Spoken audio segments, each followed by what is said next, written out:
Teman-teman, kita lanjutkan latihan kita untuk EPP di simulator. Pakai simulator kita latihan terbang EPP untuk mode akro ya di simulator.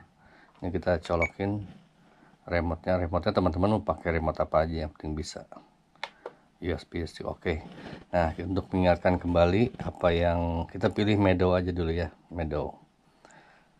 Untuk mengingatkan kembali apa yang udah kita belajar kemarin, latihan kemarin, kita sudah latihan hopper. Hopper itu kita pakai throttle. Ini yang kiri kanan saya pakai mode 2. Jadi sticknya pakai yang kiri untuk ngangkat gas gitu ya. Angkat pelan-pelan, sabar, tenang. Kira-kira segitu. Segini, kalau udah tenangnya udah itu hoppernya segitu. Itu kira-kira begitu ya, teman-teman ya. Kemudian kita juga udah latihan maju. Maju itu pakai stick yang kanan, ini pitch ke depan, itu pitch forward, maju gitu ya. Kalau ke belakang mundur, misalnya kita terlalu cepat, kita atur ke belakang, dimundurin. Kalau kurang cepat dinaikin gitu, pelan-pelan aja gitu. Jadi yang udah kita pelajari adalah kita hopper, kemudian majunya pelan-pelan aja, maju. Nah, dia maju. Misal terlalu cepat agak ke belakang, ini yang kanan ya. Terlalu cepat mundurin. Kalau terlalu maju kita mundurin. Pelan-pelan aja, pelan-pelan, tenang. Gitu ya. Jadi kelihatan sini mungkin ini maju, saya dorong ke depan, saya dorong ke sini, ini maju. Nah, kalau terlalu cepat kita mundurkan, kita turunkan pakai yang kiri. Nah, ini mundur nih ya, mundur.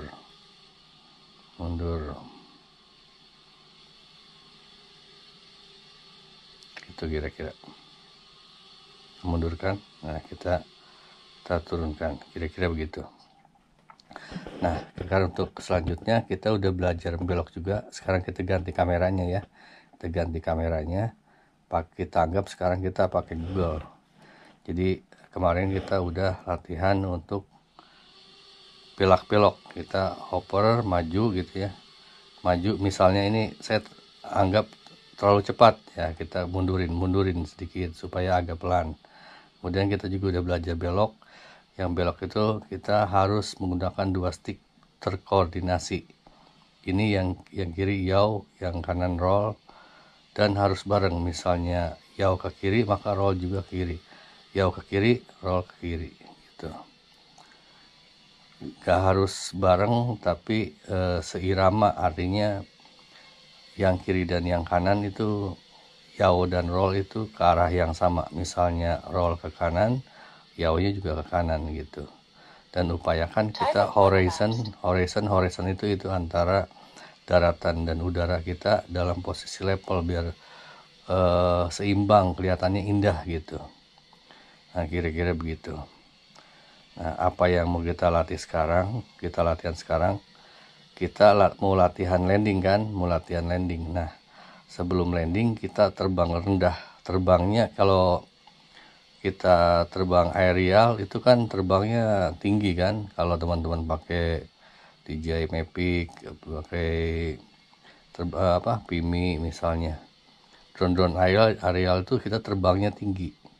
Nah, itulah yang membedakan drone aerial dan drone EPP.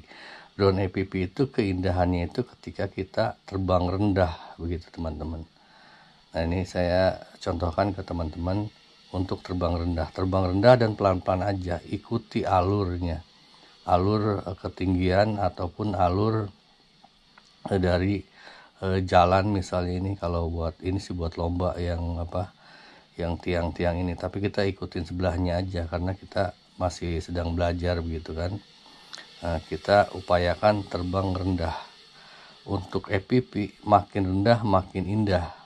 Coba kita contohkan ya, saya contohkan terbang rendah, dia lebih indah kan kelihatan.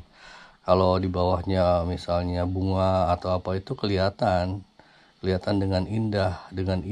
Kalau coba kita bandingkan seberang tinggi kan nggak kelihatan gitu kan gitu. Jadi kita untuk EPP itu memang diarahkan untuk terbang rendah teman-teman ya. Nah, itu yang saya pengen sharingkan di video latihan kita ini. Teman-teman latihannya yang tenang, tinggal usah buru-buru pengen bisa bertahap, tapi progresnya jelas gitu.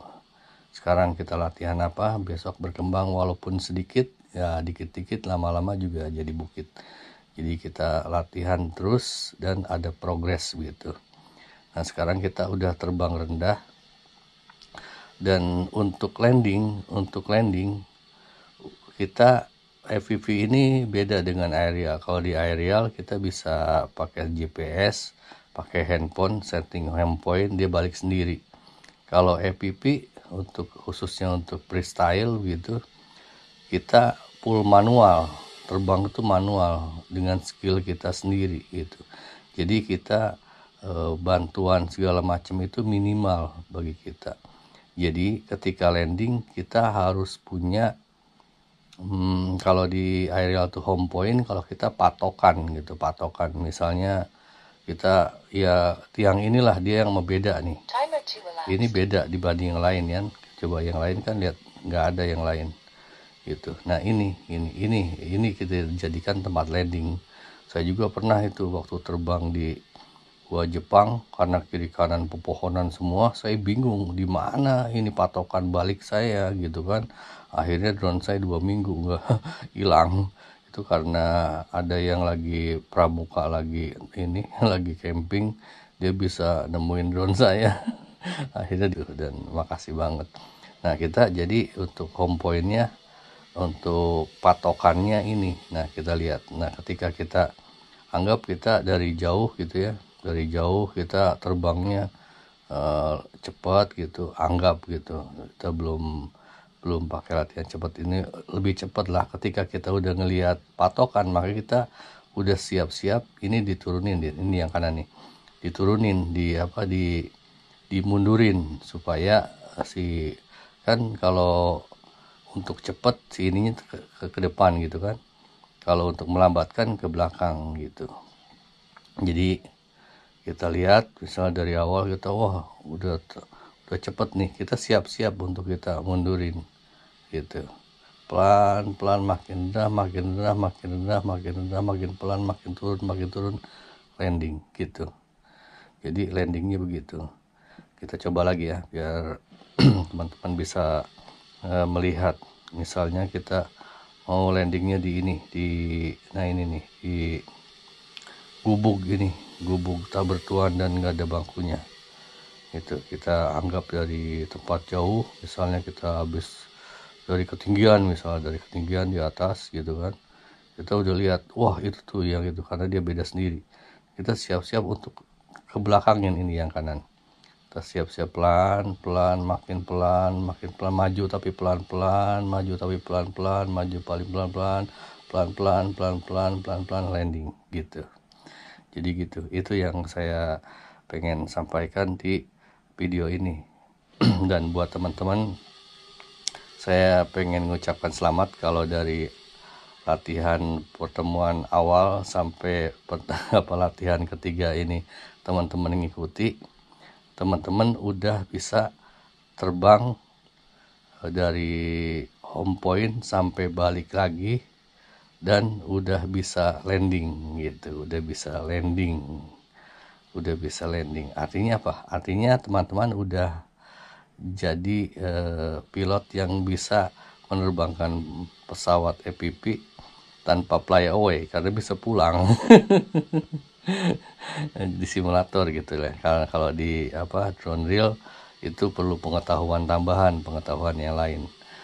Misalnya pengetahuan tentang jangkauan sinyal gitu, jangan sampai reckless gitu. Saya sendiri udah sering, artinya lebih dari sekali ngilangin kuad yang ternyata daya jangkaunya enggak seperti bayangan saya, enggak seperti di iklan. Jadi saya perkirakan dia masih bisa saya balikin, malah kabur drone-nya, terbang gak tahu kemana gitu. Kalau sampai titik ini, sepanjang kita terbang dalam jangkauan yang jangkauan sinyal, maka teman-teman udah bisa terbang dari awal sampai pulang lagi dengan kondisi aman. Dan teman-teman segitu juga udah menjadi dasar untuk teman-teman terbang sinematik gitu.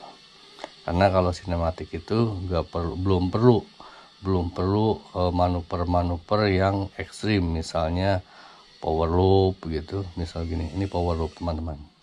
Ini power loop itu belum perlu gitu, belum perlu. Jadi kalau terbang sinematik kan kita terbangnya orientasinya ke keindahan objek gitu. Tuh, jadi itu yang saya pengen sampaikan di video ini. Jadi teman-teman silakan latihan yang sabar, penuh dengan kesabaran, penuh ketelatenan, dan selamat sekali lagi teman-teman sekarang udah bisa landing. Nanti kita lanjutkan video berikutnya untuk latihan trik-trik yang dibutuhkan untuk freestyle. Terima kasih teman-teman. Awesome.